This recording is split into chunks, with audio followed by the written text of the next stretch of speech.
sermon podcast for Sunday, the 13th of November 2022, Remembrance Sunday, Jeremiah chapter 23, verses 1 to 6, and the Gospel of St. Luke chapter 23, verses 33 to 43. And the title of this sermon is Dreaming Dreams. In November 2005, the funeral took place of Rosa Parks, the black lady who refused to give up her seat to a white man on a bus in Montgomery, Alabama. Who would have thought that that small but defiant action, set amidst the deep institutional racism of 1950s America, was ultimately to lead to a defining moment in the civil rights movement, a moment created by the words of its leader, Martin Luther King, on Capitol Hill, Washington, in 1963. I have a dream that my 4 children will one day live in a nation where they will not be judged by the colour of their skin, but by the content of their character.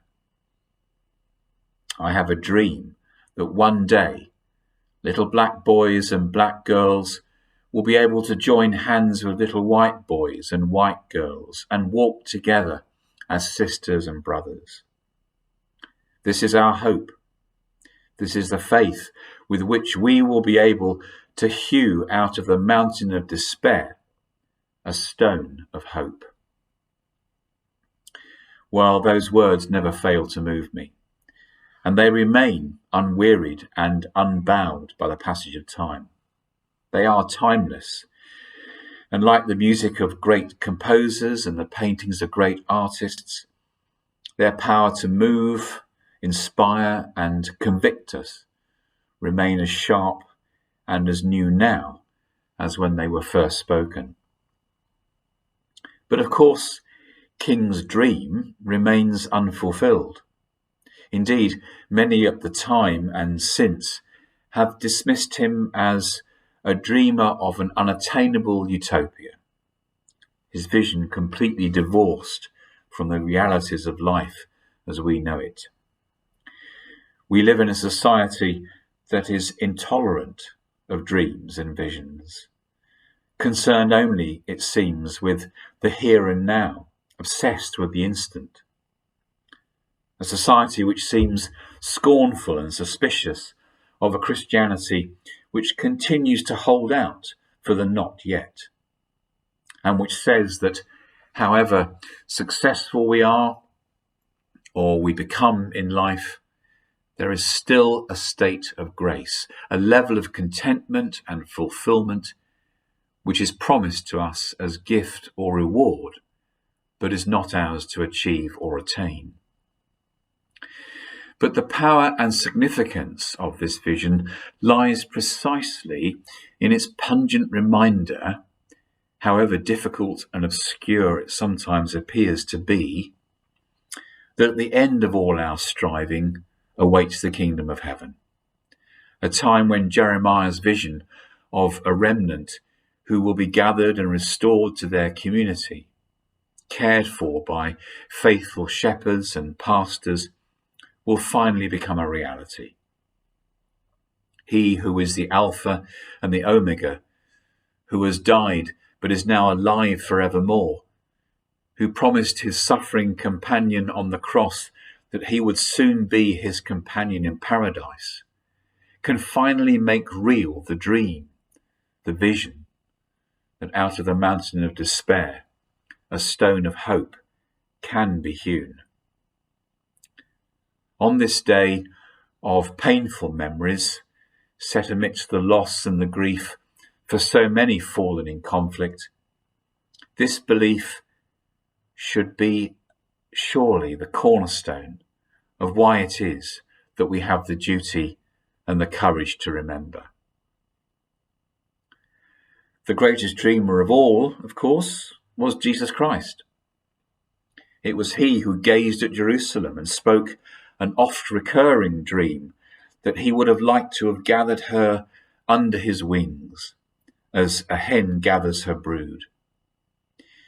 It was he who gazed lovingly into the eyes of the incredulous, disbelieving disciples and gently asked them to dream his dream, to share his vision, that what to women and to men might seem utterly unattainable was yet attainable for God, because nothing was impossible to him. And it is Jesus Christ who commands us to dream as Christians that one day the kingdom of heaven will be a reality. For without that dream, all our Christian social action and prayer quickly becomes rootless and impoverished.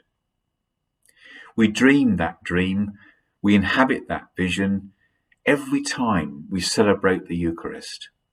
For it was at the Last Supper that the disciples are told that their master will not drink of the fruit of the vine again until he does so with them in God's kingdom. And he washes their feet to show them by what route this dream will be fulfilled. And it's that mixing of the heavenly with the earthly that is so crucial for the understanding of our Christian dreaming, because it ensures that our hope for an unseen, hopeful future isn't escapism or a meaningless flight of fancy, but is rooted and wedded to our ordinary, humdrum, often difficult earthly lives. In a sermon preached on Whit Sunday in 1627, a former dean of the then St. Paul's Cathedral, John Donne, said, "Only consider that comfort presumes sadness. In great buildings, the turrets are high in the air, but the foundations are deep in the earth. To look into heaven and gaze, if only for an instant, at the glory of God, the shafts of light, as C.S. Lewis called them, is linked indissolubly with our Christian call to a life of service and sacrifice and love for one another, and our involvement in what often seems to be two-dimensional worldly concerns that chew us up for most of the time, which passes for life. We need no better reminder of that, surely, than on Remembrance Sunday, when the sadness and the futility of war and its immense human cost is uppermost in our minds. This crucial relationship, which both sanctifies the routine and yet grounds and interprets soaring visions, is right there at the beginning of the book of Revelation. And it's crucial too to the start of John's gaze into heaven.